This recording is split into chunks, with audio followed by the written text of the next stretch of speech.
राज्य पाना आसान है, जो भरत ने पाया भी, परंतु शासन करना उतना ही कठिन है। चित्रकूट में जब भरत जी श्री राम से मिलने पहुंचे, तब श्री राम ने भरत को उनकी कुशलता पूछते हुए जो राजनीति का उपदेश दिया, वह आज के शासकों के लिए भी अनुकरणीय है। श्री राम ने भरत को राज्य चलाने के लिए कुछ ऐसे प्रश्न दिए जिनके उत्तर से वो कुशल राज्य चला सकते थे। क्या थे वह प्रश्न और राजा के 14 दोष क्या हैं? वाल्मीकि रामायण के अयोध्या कांड के 100वें चैप्टर में लिखा है कि चित्रकूट में श्री राम ने अपने चरणों में पड़े हुए भरत को उठाया और अपने पास बैठाया। उनसे पूछा कि नाना के घर से आए हुए तो तुम्हारा शरीर इतना दुर्बल क्यों है? महाराज जीवित तो है ना? मेरी तीनों माताएं तो स्वस्थ हैं। क्या वशिष्ठ जी की यथावत पूजा करते हो? अयोध्या में हवन अग्निहोत्र कार्य ठीक से तो चल रहे हैं। क्या तुम देवताओं, पितरों, गुरुजनों और पिता के समान आदरणीय बूढ़ों, वैद्यों और ब्राह्मणों का सम्मान कर रहे हो? क्या तुमने मंत्र से चलने वाले और बिना मंत्र से चलने वाले बाणों का अच्छे से ज्ञान प्राप्त कर लिया है? क्या तुमने अपने ही समान बुद्धिमान और बलशाली व्यक्तियों को ही मंत्री बनाया है?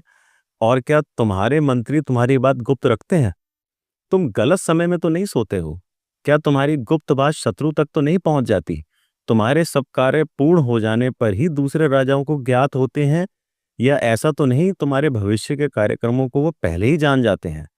क्या तुम हजारों मूर्खों के बदले एक पंडित को ही अपने पास रखने की इच्छा रखते हो? क्योंकि विद्वान पुरुष ही संकट में कल्याण कर सकता है, मूर्खों की सेना नहीं।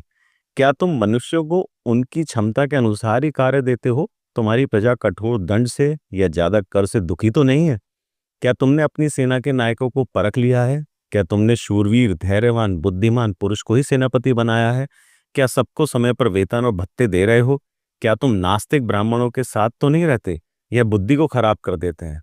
राजा के 14 दोष होते हैं, उसे सुनो।